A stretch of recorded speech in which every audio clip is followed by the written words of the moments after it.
computerized a machine that could solve any problem. It didn't just do one thing, it did everything. It wasn't just programmable, it was reprogrammable. Is that your idea behind Christopher? Well, human brains can compute large sums very quickly. Even Hugh can do that, but I want Christopher to be smart. To make a calculation and then to determine what to do next. Like a person does. Think of it. An electrical brain. A digital computer. Digital computer.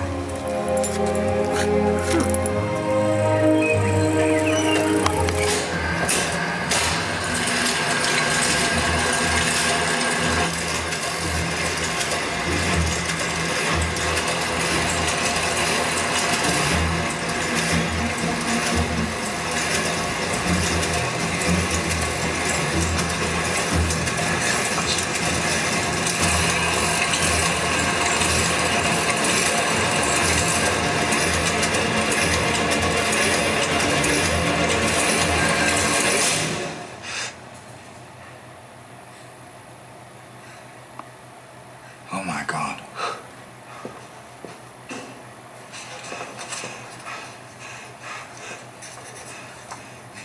What happened? Did it work? Alan? Alan! I need a new message. The latest intercept.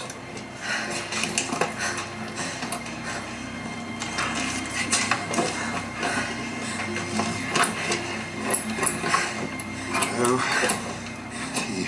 Ready? Yes. M. M. Y. Y. M. M. S. S. A. A. I. I. C. C. T. T. R. R. I. I. S. S. O. O. A. A. Y. Y. R. R. I. I.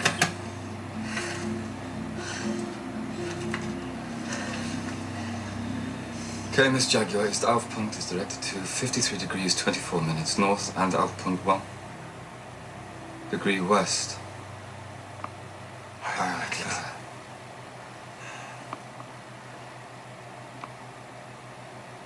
Turns out that's the only German you need to know to break Enigma.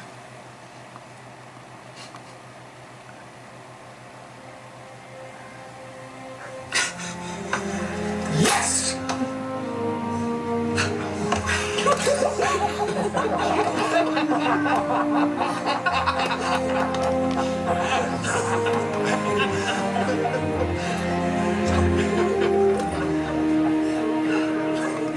Whoa, whoa, whoa, whoa. Put on the brakes. Put on the brakes. Welcome, welcome, boys and girls, children of all ages, hoofties, pufties, bung-eyed heifers, right and left wing wackos, woodchucks and chuckettes, kings and queens of the Northeast Kingdom, to another version of Bitch News to Us, and little dogs too. What have you got to say for yourself this week, huh? Anything? Huh? Got any dog secrets? You want to tell me something? How's your girlfriend? I know, she's been pestering you. She is crazy, isn't she? Yeah. That dog is, oh man. You think this guy is like a somnolent beagle compared to her. Here, go over. You got your own cam. Go on over there. Out you go. There. Now, come on, roll around and grunt or do something. Come on. He's gonna hide. Great. Thanks. You are watching It's News to Us. We're Newport's oldest TV news. Watch us now. Thanks, Todd. We got the boss in the booth today. Philo's out having his ball joint replaced. He's having some front end work done. We got adult themes and adult language, but not really. We just have to say that. And beware of the Bronze Age invisible sky god. He's going to beat you and forgive you and beat you and forgive you. And, we're having the big speech tonight. That's right. Oh, crap. We are now living in a geriocracy. I mean, the Speaker of the House, everybody, they're all friggin' in their late 70s, you know? What the hell, man? I mean, think about it. JFK was something like 43 years old when he was elected. So we got Geezer Joe's speech tonight. Every time he comes out and opens his mouth, he embarrasses himself. He doesn't answer any questions. He can't even follow the teleprompter. Anyways, we're all inclusive here. We cater to men, women, all 57 genders. Defund the police? I don't think so. All right? You know, it's not easy being a cop. And trust me, these guys don't get paid enough. They have to deal with the punks, the junks, the friggin' dealers. I mean, I was just talking to a buddy of mine who told me his neighborhood's starting to go to hell in a handbasket because the friggin' junkies moved in. And why are the junkies moving in? Well, because the landlord's a drunk. He gets high on the legal liquid heroin. So anyways, hopefully he can notify the state police, get them involved, and the state police have their own junkies who go after the other junkies. And excuse me. So you have paid junkies going after, thanks, Tosser, paid junkies going out to inform on other junkies. But I guess, you know, and we've all these police shootings and warrants and stuff like that they issue for these people. Why are all these black kids shooting each other and carrying guns? Because of prohibition, all right? We saw this with the last prohibition of alcohol, you know. Fortunately, weed was a different category, and people don't shoot each other over weed usually, unless you're one of the Sarnia brothers, who was the Boston Marathon bombers. He went out and he killed like 3 Jewish kids who were dealing weed, and he wanted to leave a message. So what they did was they killed these dealers and they left all the money and they sprinkled all the weed over their dead bodies. And they never solved that until, you know, they put 2 and 2 together after they had busted them for blowing up the Boston Marathon. Anyways, every year I read this book. It never fails, or at least every other year. It's Paul Revere's Ride by David Hackett Fisher. And this was the first year that I said, you know what, I read it through, actually, thanks Todd, a racial lens, you know what I mean? Because, see, we've always had what they called colored people, or mulattoes here in New England. And they'd be listed on the census as mulatto, even if they were like Native American or part black and Native. If you weren't white, you were, it wasn't as specific as it was down south, where they had octoroons and quadroons and high yellows and all these different grades of coloredness. So anyways, this year I'm going through it through a racial lens, right? And if you read about the Boston Massacre, this happened in 1770, where a mob was throwing snowballs. They say snowballs, but it was ice balls and stuff at the British, who were in front of the customs office in Boston, which is weird because if you go to the customs office today, Todd, right, there's a subway station right there, and you can hear the subway trains. You can feel them. It shakes like the friggin' building. The building was built in the 1750s or something, right? Yeah. And it's on the Freedom Trail. If you ever get to Boston, check it out. It's awesome. You can walk the Freedom Trail through the Old South Meeting House and whatever. Well, one of the guys who was the first one shot and killed was a black guy named Crispus Attucks. Because, see, it didn't matter in New England. If you could work on a whaling boat or a fishing boat, or you worked on the docks, or you worked in a bar in a house, or you were a carpenter, a tradesperson, it didn't matter. You know what I mean? You were just another working stiff like every other working stiff. It didn't. There were very few slaves back then. There were a few. I'm not saying there weren't. And the militia were not slave patrols like they're trying to tell the kids they were. They might have been down south again, but the militia up here were not slave patrols, okay? Because they knew that the trouble was coming. And so anyways, Crispus Attucks, one of the first guys killed. So anyways, what happened was they started by sending out they had a General Gage occupied Boston, the British guy, and he sent out raiding parties, and they went across the river into Cambridge, and they went to the Colonial Powder House. It was a big stone building. I think it's still there to this day. Had a Ben Franklin's lightning rod on the top, and they stored all the gunpowder in there. On September 1st in 1774, they went across the river and seized 250 half barrels of gunpowder. Okay, so they managed to get it past the militiamen, and they didn't have a chance to stop them. Okay, so then they tried to do it again in December in 1774. They went up to Portsmouth, but Paul Revere had beat them to it. He rode up during a snowstorm and intercepted. He got there before they did, and they had the powder stored in an island in the river at Portsmouth. It was called Fort William and Mary, and the militiamen stormed the compound. They overtook the guards. There was only like 6 Brits there, redcoats, who were guarding the ammunition. So they took 100 barrels of powder and hid it inland so the British couldn't get it. And they also took 16 cannon and a bunch of muskets. That's another thing, too. They say people like Tom Hartman will tell you in his book on gun control that the militia weren't even allowed to take their weapons home. The hell they didn't, man.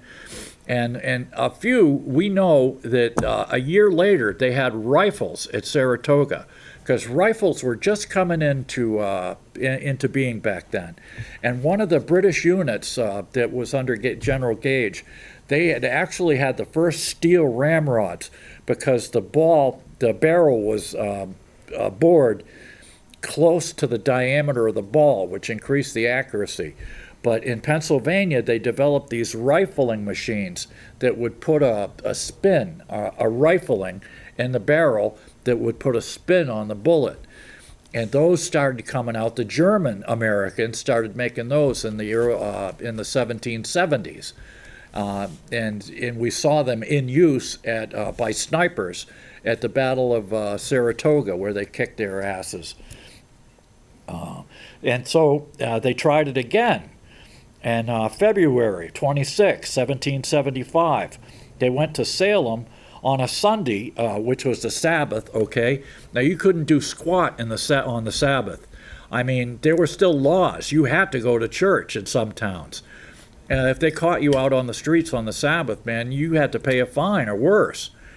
So the redcoats come into Salem on a Sabbath on February 26th, and the militiamen had been roused again by Paul Revere, and so they raised the drawbridge, and they couldn't get over across it. By then, it was too late. They'd taken all the muskets and the cannon, and they got out 8 brass field cannons pieces and a bunch of other cannons and a bunch of powder, and got rid of it.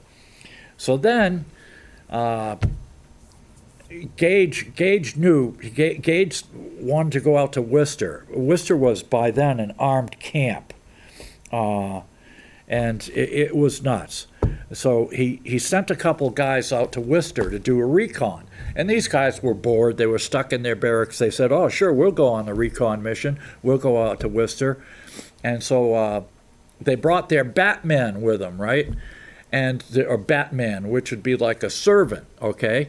And they made him eat at a separate table, which gave him away because, like I said, all the New Englanders, we were all equal. You could sit at a table with a black person, a white person, it didn't matter. I mean, but if you came in like Lord Almighty and have your Batman sit at a separate table, he couldn't eat with a gentleman, they aroused suspicion immediately, right? So get this. This is how they explain it. They left Boston, and they made it. They were headed to Worcester. These two guys named De Bernier and Brown. They were bored by garrison life, so they hopped on the Charleston ferry, and a British sentry saluted them, and it nearly gave them away because they were disguised as country people. So they walked west through Cambridge, and by midday had reached a tavern, a Whig tavern in Watertown, where they decided to stop for something to eat. They'd insisted on traveling with a Batman whom they called Our Man John.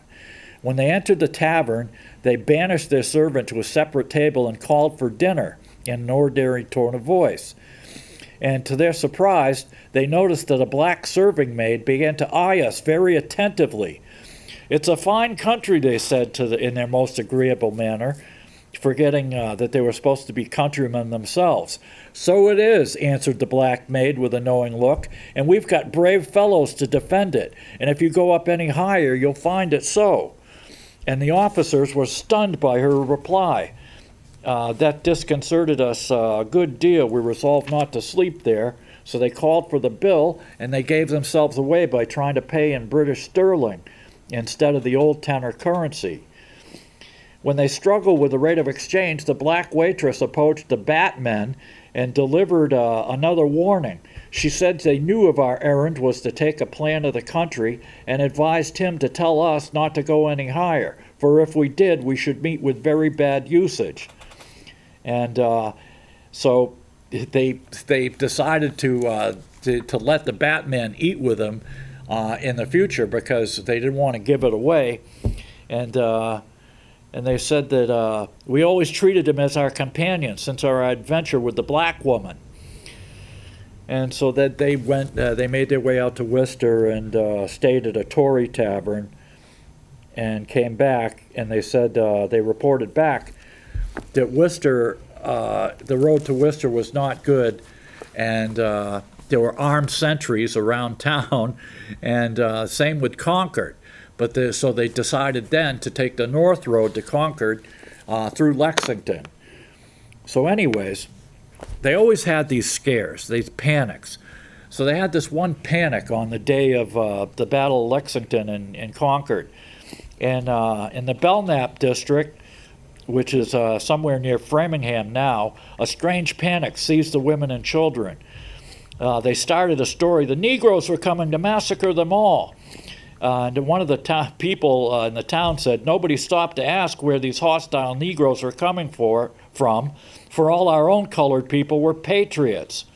It was probably a lingering memory of the earlier Indian alarms. So then again, we get up to, so by then, then they go out to Lexington, and you can see all this on YouTube. They do the reenactment every year. If you ever get a chance, go down to Lexington, Massachusetts, and watch it. They come marching in at 5:30 a.m., right at daybreak on April 19th, and it makes the hair go up on the back of your neck. You can hear the drums and fifers coming from a mile away, man. It is really something to behold. And they come onto the green, and they were confused because one road went to Bedford and the other one went to Concord. There weren't any road signs back then, right?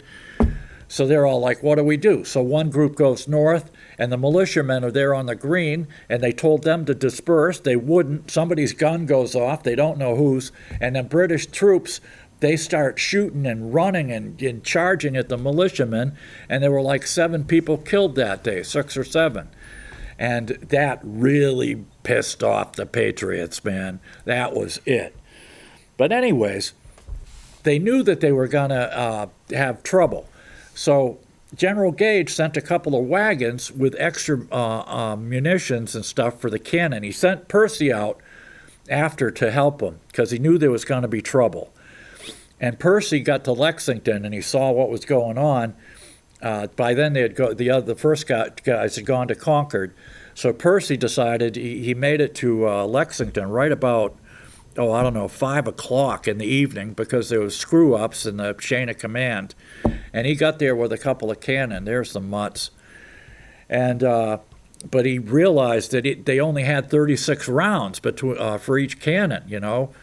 So he'd better send a couple of wagons with more cannonball and more powder, right? So what happens? All the young men had gone off to fight at Concord. The alarm was raised, church bells were ringing, muskets going off. So he sent a couple of wagons, and Gajan intervened and sent 2 ammunition wagons and an escort of an officer and 13 men. This little convoy was intercepted on the road by a party of elderly New England men from the alarm list, who were exempt from service because of their old age. These gray-headed soldiers didn't make a formidable appearance, but they were hardened veterans from the French and Indian Wars, made up in experience what they lacked in youth, and were brilliantly led by a guy named David Lamson, who is described as a mulatto in the records. So the leader of this band of geezers was a colored guy named David Lamson. With patience and skill, they laid a cunning ambush for the ammunition wagons and waited until they approached and demanded their surrender. The British drivers were not impressed by these old warriors and responded by whipping the horse teams forward. The old men opened fire. With careful economy of effort, they systematically shot the lead horses in their traces, killed 2 sergeants, wounded the officer in command. The surviving British soldiers took another look at these geezers and fled for their lives. They ran down the road, threw their guns into a pond, and started running again. They came upon an old woman named Mother Badrick who was out looking for something green to eat. The panic-stricken troops surrendered to her and begged her protection. She led them to the house of militia leader, Captain Ephraim Frost. Mother Badrick is poor but rich in spirit. When she delivered the captives to Captain Frost, she told them, "If you ever live to get back, you tell King George that an old woman took 6 of his grenadiers prisoner." And so they had this saying that said that if one old Yankee woman can take 6 grenadiers, how many soldiers will it require to conquer America? So that was colored person number 2. And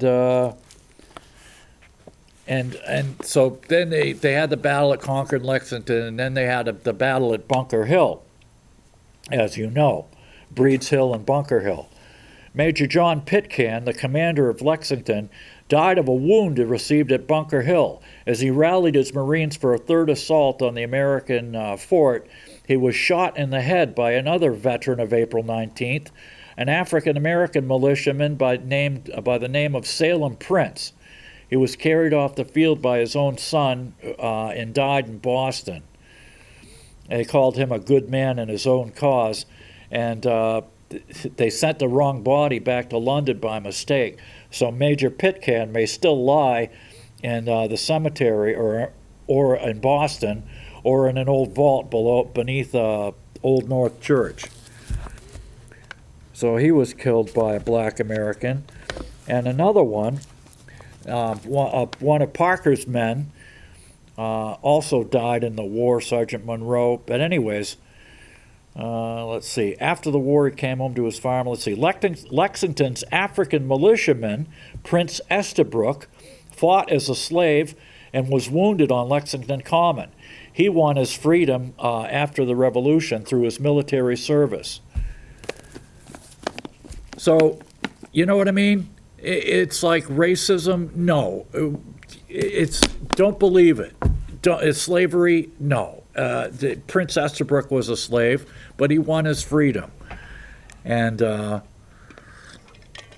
there's so much good American history is celebrated. It's insane. Now, another thing Geezer Joe is probably going to talk about is common sense gun control, okay?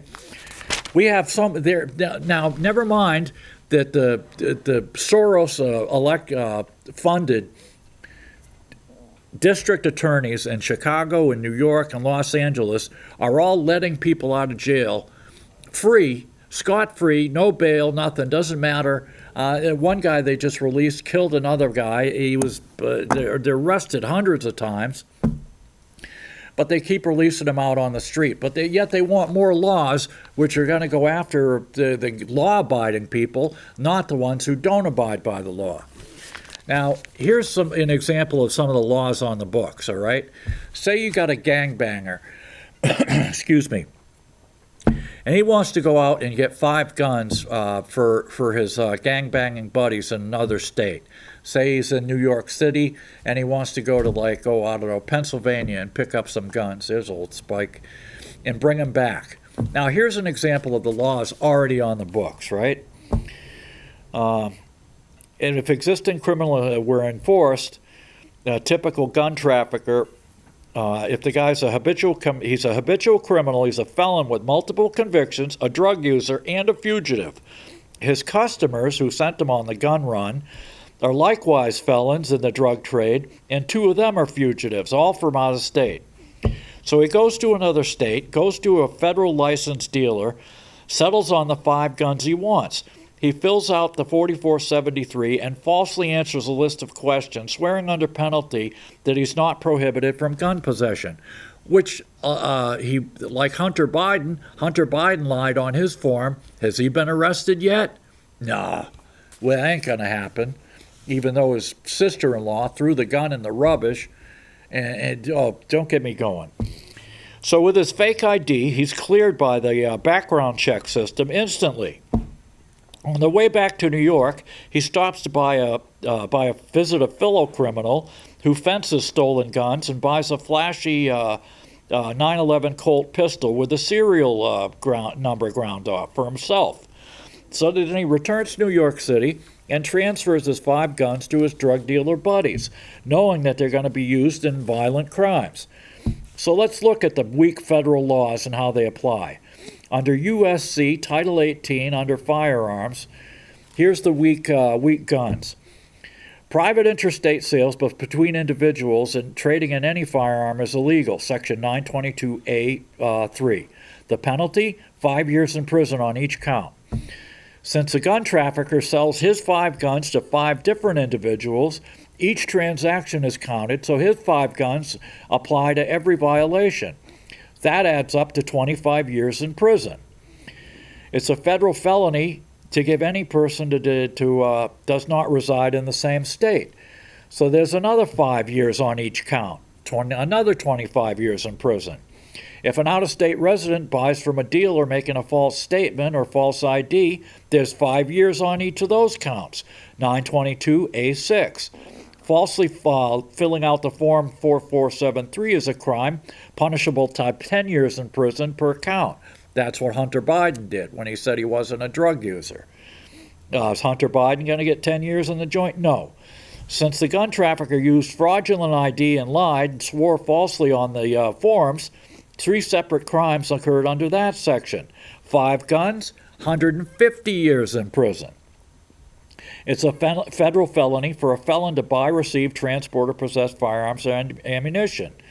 That's a 10-year federal felony. So for those 5 guns, that means another 50 years in prison.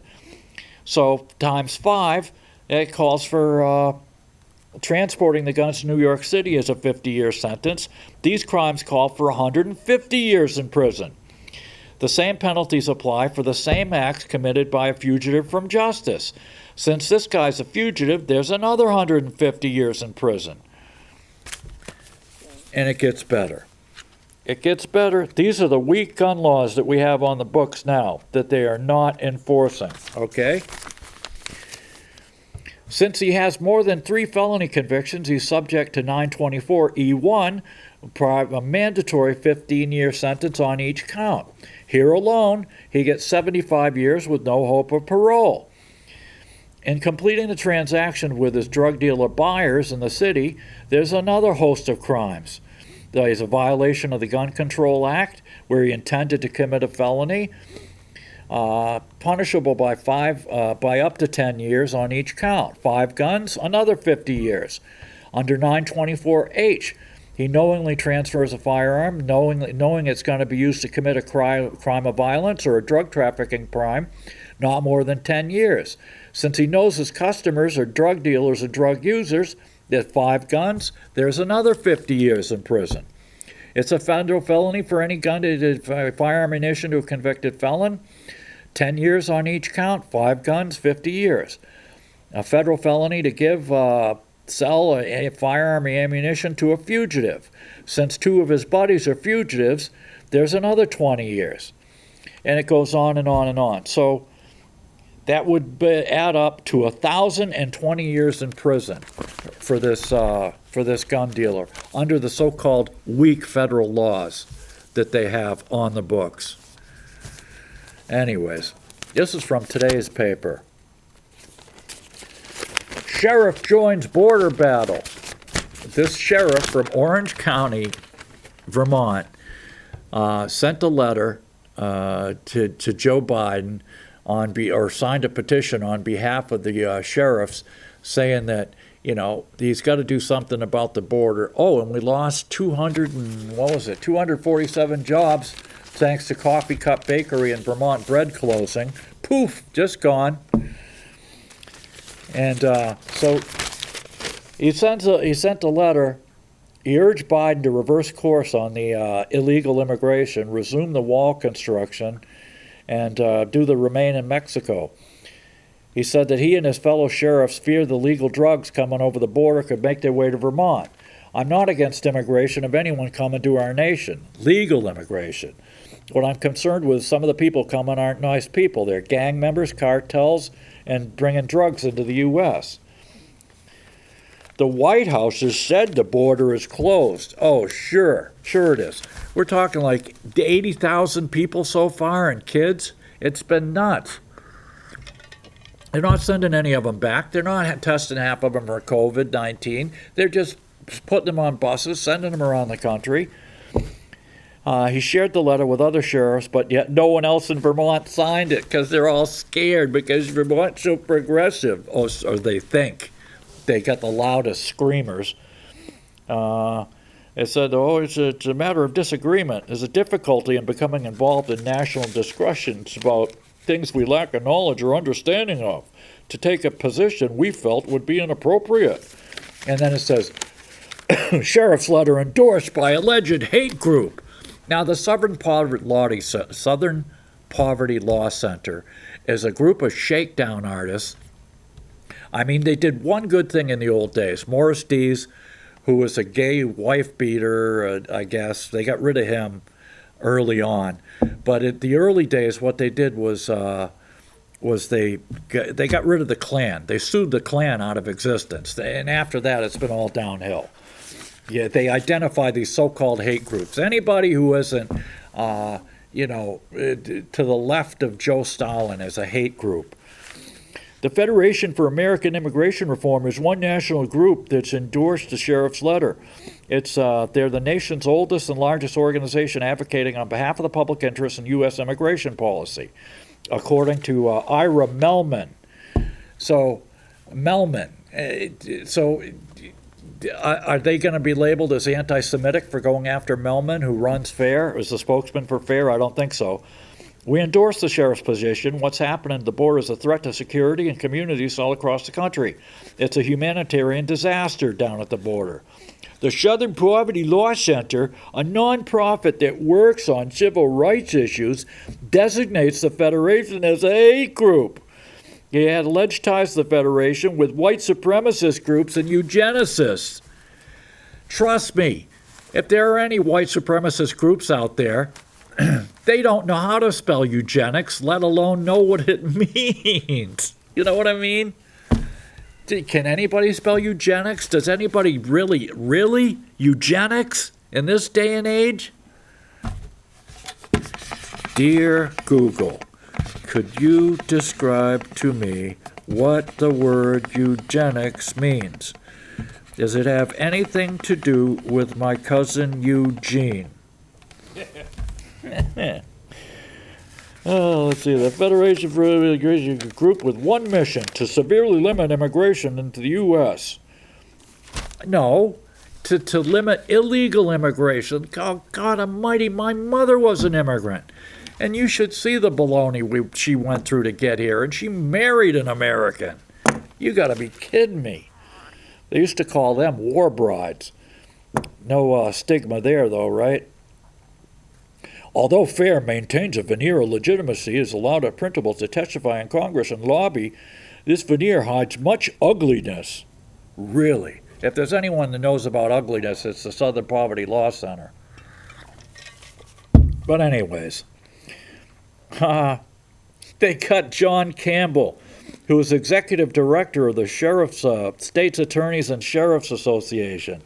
Now, John Scumbell, as we called him, he used to be a senator. And we used to call him Roscoe P. Feathernest because this guy while he was a senator, he created a non-existent job that paid some decent money. And then his representative, after he leaves office, his representative just happened to be driving by one day and says, "Hey, John, we got a job opening. How'd you like some work?" And bang, man, bang. Senator Scumbell gets the job. How convenient. And I wonder what he does all day as head of the State's Attorneys and Sheriffs Association. Said he couldn't comment on the duties or ethics of Vermont sheriffs. He said they're accountable to their voters. We have some great sheriffs, and Sheriff Boniak is a great sheriff. What he does on the national level, that's personal to him. I know that the sheriffs here work very hard to make sure their communities are safe and carry out the other duties they're responsible for. Yeah, mostly they're process servers and bring the scumbags into court, rattle the scumbags and junkies out of bed on Monday morning to get them to show up for court. I think court's back open now that the pandemic's over, right? Oh, that's right, it's not over yet. It's not over yet. And here we are. Joe Bite Me comes out yesterday and said, if you're really good and you're vaccinated, you might have a picnic on July 4th if you're all wearing masks. Did you see that idiot embarrass himself last week, Todd? Oh. No, I didn't actually. Oh my God. But he had a so-called climate conference, right? And the Chinese, I've got it in here somewhere. The Chinese aren't going to do diddly squat, okay? They're not. They're going to do diddly squat, and we're going to pay. We're going to pay for this garbage, and it's just nuts. So Joe Bite Me comes on. He has all these leaders from something like 24 nations around the world. He's the only one that's wearing a mask, as if COVID could somehow get through the Zoom. It goes through the internet. It's a series of tubes. So the COVID was going to come out. Joe Bite Me, he's been vaccinated. Everyone around him is tested. He was the only one that didn't have a country's flag behind him. And he was the only one wearing a mask. It's just insane, man. yeah. And he stumbled. There was there were tech problems. There was an echo. They cut off the Prime Minister of France. It was just insane. It was just insane. Didn't the CDC just say they don't recommend you wear a mask outside anymore? But only if you're vaccinated and if you're around other vaccinated people. Right. Yeah. They relaxed mask rules for vaccinated people. And none of this makes any sense. At least they're relaxing stuff. Great. So we can have a little bit of our freedom back if we promise to be real good. No, I don't mean it like that. I mean, at least they're not going the other way. Oh, they would if they could, but people have just had it, man. Yeah. People have I got a good question for you. Sure. Back, maybe not a year ago, but maybe, let's say 6 months ago, or whenever they first started testing the vaccines, they said to get to herd immunity, that 70% of the country would need to either be vaccinated or have antibodies from getting COVID. Yeah. Now they're saying 80. Oh, yeah. We're not lying. We're just changing the numbers. Right. So are they changing the numbers because they don't know, or are they saying, well, if we tell them it's 80%, then more people will get it and we'll still end up at 70%? All I know... like when you tell a guitarist to turn up to 6 because they're going to turn up to 8? Yeah. It's... Look, the government's job is lying to us, okay? And they will never, ever admit they were wrong, okay? Now, there's a study that just came out. I didn't have time to check it out before I did the show today that says that masks don't work. Now, we knew this through the Danish mask study from last fall or last summer, but, they even asked Governor Dr. Levine. And he said, well, that's just one study, and we don't know about real-world applications, and blah, blah, blah, blah. It's like, no. Again, if you can smell a fart through 2 layers of clothes, half a room away, you're telling me that a virus... Look, people develop their own herd immunity. The Japanese have already reached 40%, 50% herd immunity just by being exposed to it. And the same with Americans. Most people get this bug, they don't even know it, okay? That's how benign it is. They don't even know it. It's like every flu virus, it kills the old and the weak and the sick. Yeah, and they deserve to die. No, they don't deserve to die, but that's what happens. I know. And I just get sick of that argument. Yeah. Everybody that I know that's had COVID, that's had a hard time with it, somebody's like, wow, but they had this, or they had that, or they were this. And I'm like, yeah, and they deserve to be in the hospital. Those jerks being born with a diabetes. Yeah. Well, here's what I do jerks. know, all right? I do know that our tax dollars were spent by Dr. Fauci, who overrode the ethicists' warnings about playing with this virus.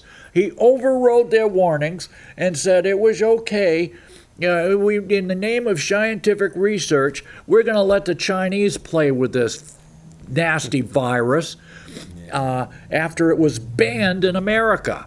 So it's banned in the United States. He uses our tax dollars to let the Chinese play with germ warfare, which was what it is, and then it gets loose, and it wreaks havoc just like Frankenstein.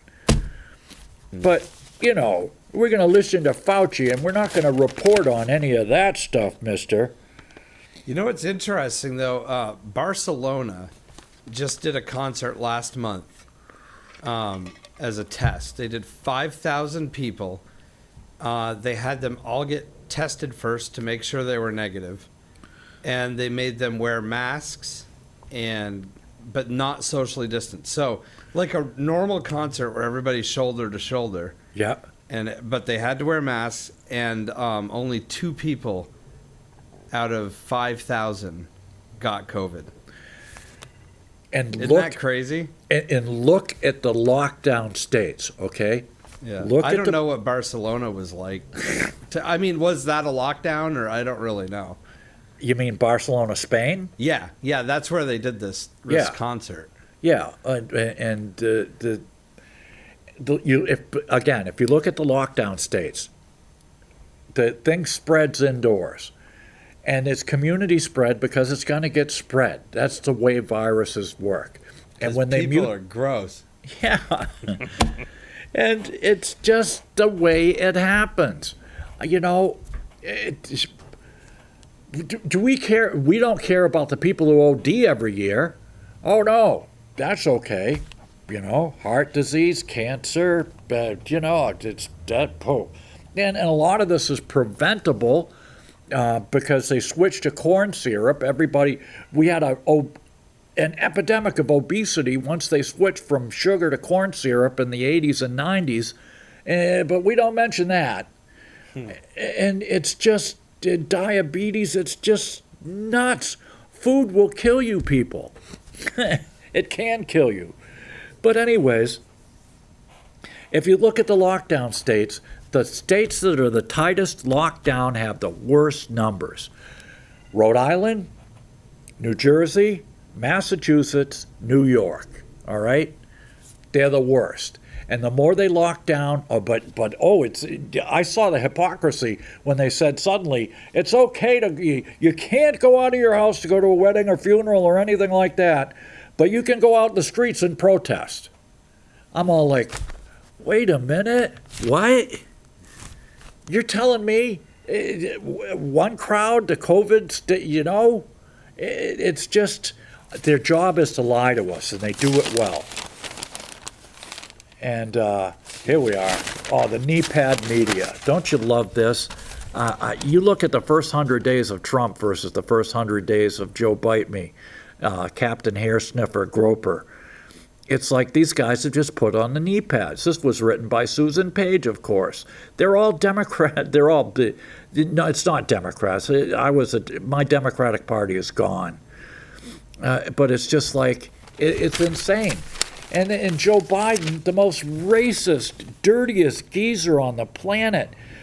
I mean, Joe Biden's crime law has jailed more black people than all the countries in Africa combined. It's just insane, man. Oh, yeah, the power of silence. They silence him because every time he opens his yap, he screws up. He puts his foot in it. Lawmakers race to add priorities to Biden's speech. Oh, yeah.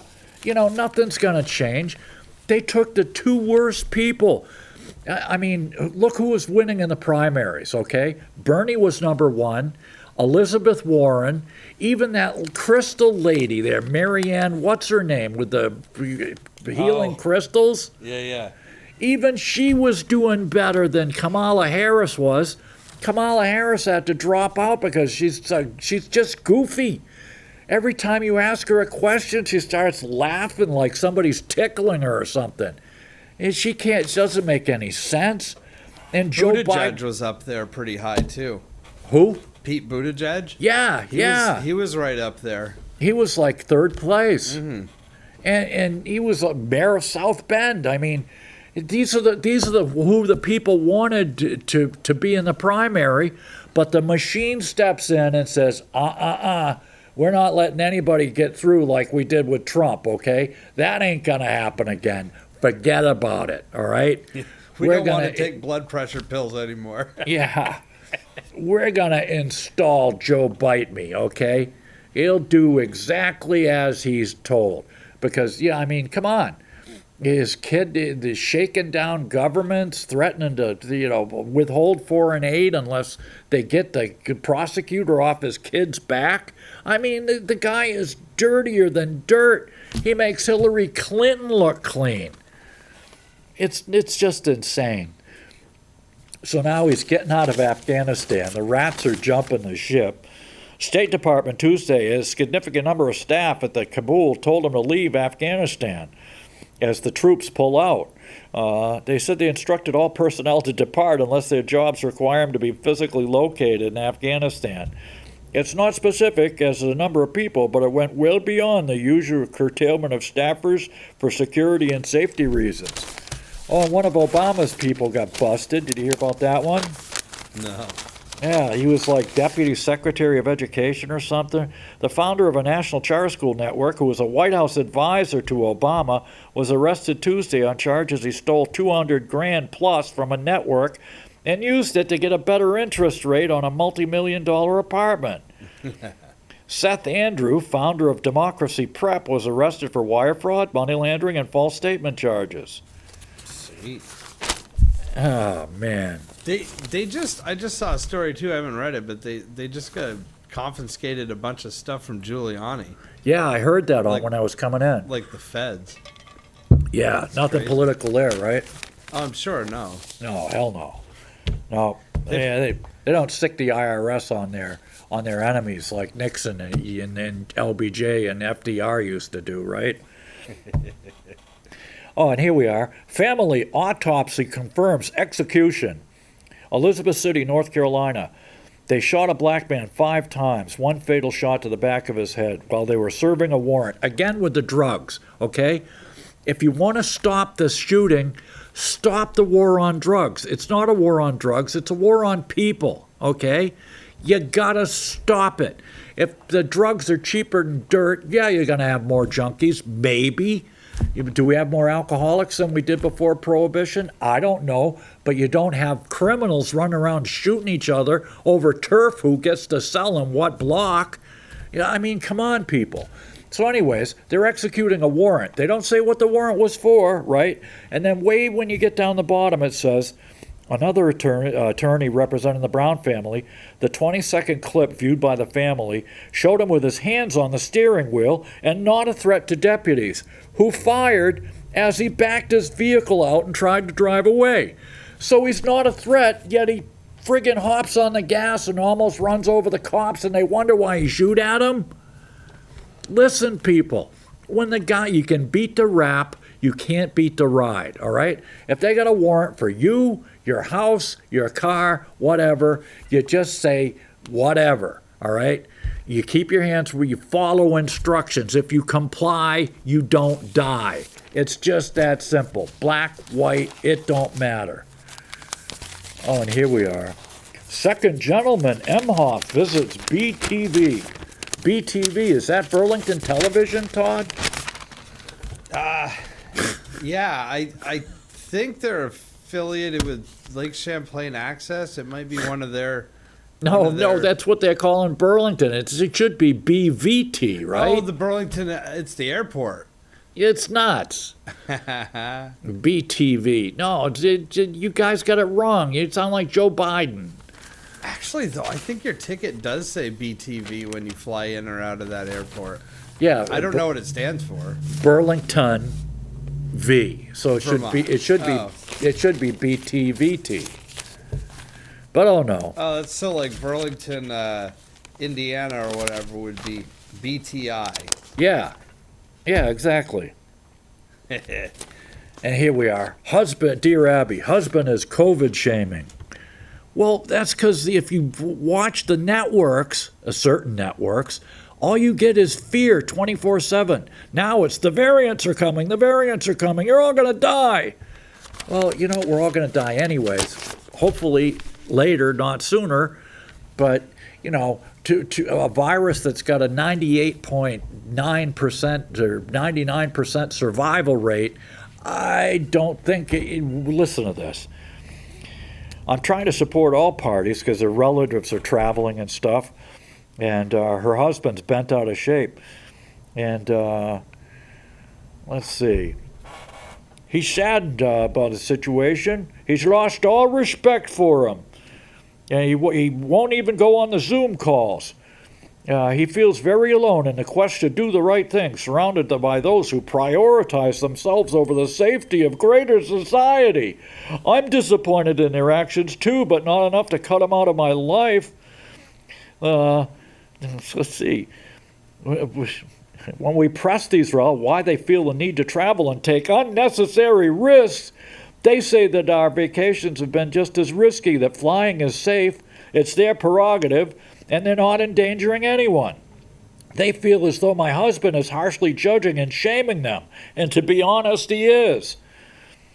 I'm trying to support all parties. I'll never force my husband to be friends with people he doesn't respect, but at the same time, I'm grieving the loss of unity between everyone. Thankfully, we live far away from them, and they're not really part of our regular daily lives. But for the family members or people I'd like to see 2 or 3 times a year, I'd like to visit them with a happy husband. Dear Dealing, remind your husband that these are folks who've been more careful than you have and barely set foot outside their yard, let alone their town. They might consider your road trips reckless. My point is to COVID shame not, lest ye be COVID shamed. Almighty. I told you about my buddy. He had 2 grandmothers. One of them is deathly afraid, stays behind the door all the time. The other one's even older than Grammy number 1, and she's all like, come here, give me a hug, screw it. It's just insane. Oh, House passes the D.C. statehood bill. Again, check the Constitution, the District of Columbia, the nation's capital. Oh, here we are, right here. World leaders pledge cooperation on climate. Oh, yeah, cooperation. They're laughing at us. You know, come on, people. The Chinese aren't going to shut down their coal plants. We've dropped our emissions over 16% in the past 5-10 years because we switched from coal to natural gas, and now they want to stop fracking and stuff. It's just insane. Listen to this. Let's see. Joe Biden convened leaders the powerful countries to try and spur global efforts against climate change, drawing commitments from Xi Jinping and Putin to cooperate on cutting emissions. Commitments to cooperate. Yeah, sure. Despite their sharp rivalries, meeting this moment is more about preserving our planet. It's about a better future for all of us. The signs are unmistakable. The science is undeniable. No, it isn't. It's not. We could have more problems with sunspots and volcanoes. Are they going to send John Kerry down to the Virgin Islands to check out that volcano and bitch at it? You're spewing too much CO2. It's insane. I'm all for, clean energy. Don't get me wrong. We got to stop pollution, period. But, not by getting rid of natural gas right away. Biden's new commitment is to cut fossil fuels by 52% by 2030. Japan's announced its own 46% emissions reduction. Yeah, right. With nuclear power, these are the same Japs that are dumping billions of gallons of radioactive water into the Pacific Ocean from their last nuclear mistake. Yeah, Korea said they're going to stop public financing of new coal-fired plants. Nothing about private financing, public financing. They sought to build momentum. Let's see. The pandemic compelled the summit to play out as a telethon-style live stream, limiting opportunities for spontaneous interaction and negotiation. The opening was rife with small tech glitches, including echoes, random beeps, and off-screen voices. To say the least, it was embarrassing. My God, Toddster, the Zoom things you set up for our board meetings were better. It was insane. It's like, hello. I'm glad you're here. It's like, what the hell? And then I saw Merrick Garland come out from the Department of Justice, said he's going to go after these cops and look into their racist policies or some crap, right? And all I could hear was this hum, this wicked hum from the PA system. Todd, I'm sitting there pulling my hair out. It's like, won't anyone go over and ground that friggin' microphone or something? It's like, what's wrong with you people? You'd think that the government would have, like, top-notch tech people. Oh, that's really not that hard. Like, I could do that. If they want to pay me a couple $100,000 a year, I'll go to D.C. and run their Zoom for them. It's not that hard. The Department of Justice. My God, this is at the head of the biggest law enforcement wing of the U.S. government, and he can't get rid of the damn hum in his PA system through the whole conference. That's awesome. I didn't see it, but... And at first I thought, well, maybe it's one network, right? So I went to the other networks because they're running it live. Yeah. And sure enough, it's on every one. Yeah, somewhere somebody didn't have something set right. And you got about 3 minutes left. Oh, yeah. Oh, here we are. Anyways, this is what Xi Jinping said. To protect the environment is to protect productivity, and boost the environment is to boost productivity. It's as simple as that, said Xi Jinping. Putin said his government is publicly irate over Biden's characterization of him as a killer, but he made no mention of it. Russia is generally interested in galvanizing international cooperation so as to look further for effective solutions to climate change as well as to other vital challenges. Russia is the fourth biggest emitter. However, Russia and China announced no specific new emissions cuts themselves. This is at the end of the article. Other speakers urged hefty taxes on climate-changing polluters and slashing of government program subsidies for oil, gas, and coal. Yeah, the other speakers. So we're going to pay. These other countries aren't going to do diddly squat, and we're going to pay.